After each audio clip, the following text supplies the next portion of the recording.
स्तुति सत्र है, दूसरा दिन है। इस सत्र में अभी अभी आप लोगों को नई शिक्षा नीति के तहत जितने बिंदु पर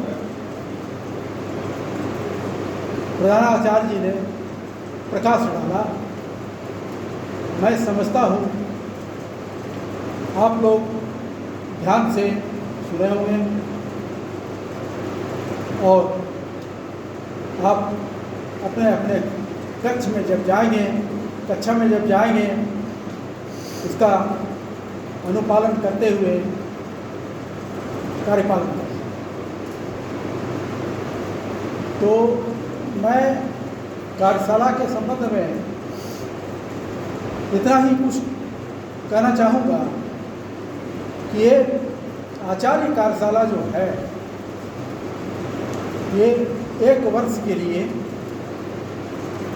तैयार किया जाता है कि इस कार्यशाला में जितने बिंदु तैयार किए जाते हैं उस 1 साल में सारे बिंदुओं को पूरा करना, उस पर खड़ा उतरना, यही विद्या भारती का लक्ष्य है।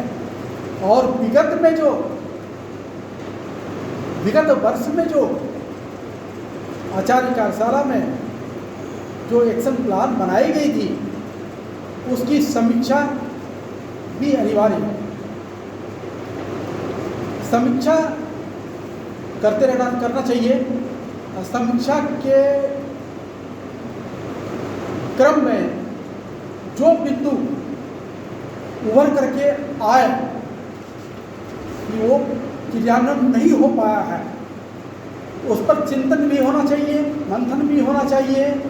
इसमें अब जो छूट गया है, जिसको हमने नहीं कर पाया है, उसके लिए कैसे करना चाहिए, क्या करना चाहिए, ये महत्वपूर्ण बिंदु है।